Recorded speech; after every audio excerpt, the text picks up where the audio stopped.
চশমা museum, a house of world class, জলট্যাক মোড়, বহরমপুর মডার্ন হোটেলের সামনে। ধুলিয়ান পাল্লালপুর গঙ্গাঘাটে মর্মান্তিক ঘটনা, বজ্রপাতে প্রাণ গেল 4 জনের, আহত প্রায় 30 জন। মুর্শিদাবাদের ধুলিয়ান গঙ্গাঘাট থেকে মালদার পাল্লালপুর ঘাটের উদ্দেশ্যে যাত্রা করা একটি যাত্রীবাহী নৌকায় হৃদয় বিদায়ক ঘটনা ঘটল। প্রতিদিনের মতোই প্রায় 25 থেকে 30 জন যাত্রী নিয়ে নৌকাটি গঙ্গা পেরিয়ে পাল্লালপুর ঘাটে পৌঁছাচ্ছিল, কিন্তু ঘাটে নামার কিছু মুহূর্তের মধ্যেই প্রবল বৃষ্টি শুরু হয় তীব্র বজ্রবিদ্যুৎ, আর সেই সময় ঘটে যায় ভয়ঙ্কর বিপর্যয়। প্রত্যক্ষদর্শীদের দাবি, হঠাৎ বিকট শব্দে বজ্রপাত হতেই মুহূর্তের মধ্যেই মাটিতে লুটিয়ে পড়েন একাধিক যাত্রী। ঘটনাস্থলেই 4 জনের মৃত্যু হয়েছে বলে প্রাথমিকভাবে জানা গিয়েছে। গুরুতর জখম হয়েছে আরও অন্তত 15 জন।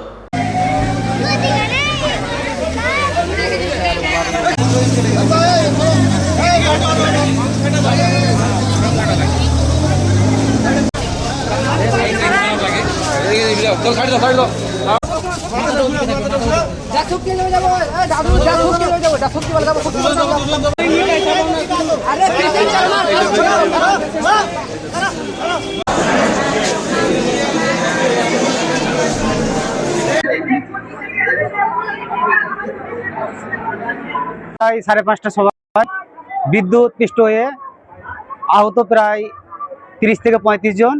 এখন বর্তমানে 4 জন ডেড হয়ে আছে অনুপনগর হসপিটালে, আর মোটামুটি 35 জনের ভিতরে 10 জন সিরিয়াস অবস্থায় জঙ্গিপুর রেফার করানো হয়েছে।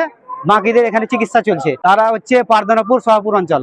5:30 প্রায় ঘটনাটা ঘটেছিল পার অনন্তপুর শিবপুর ঘাট নামে পরিচিত। পারদানাপুর সোহাপুর অঞ্চলের বাড়ি ওদের। আর আত্মীয় 2 জন আহত হয়েছে, শেখ আর শরীফ শেখ, আব্দুর রহমান, পারদানাপুর। আজকে আনুমানিক সন্ধে 5:30 নাগাদ হঠাৎ যে ভয়াবহ ঝড়টা উঠেছিল, সেই সময় বজ্রপাতে পাটশিবপুর, যেটা আমরা পান অনন্তপুর পাটশিবপুর ফেরিঘাট বলি, সেই সময় ওপরেই আচমকা বজ্রপাত হয়। সেই বজ্রপাতের মধ্যে অনেক লোক, ওখানে যেহেতু ঘাট প্রতিদিন 5 থেকে 7 হাজার লোক যাতায়াত করেন, সেই মুহূর্তেই অনেকে বসেছিলেন ওখানে। হঠাৎ বজ্রপাতের ফলে 4 জন মারা গেছেন এবং আহত অন্তত পক্ষে 30 থেকে 35, সঠিকভাবে বলা যাচ্ছে না।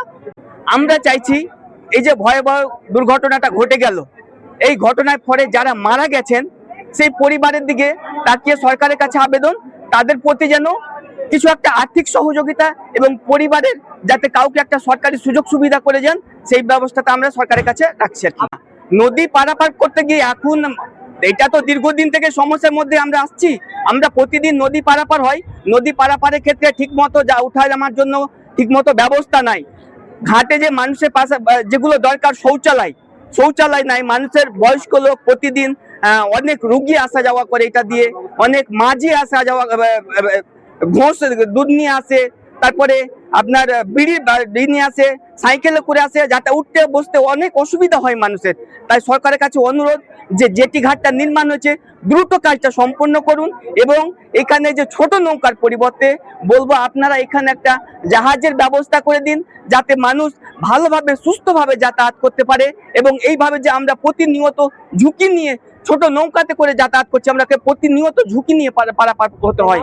হ্যাঁ, এটা নদী পারাপার হওয়ার সময় সে নৌকাতে নয়, নৌকার উপরে আর কি। একজন হচ্ছে আসাতুল্লাহ শেখ, বয়স আনুমানিক 55 থেকে 60 বছর।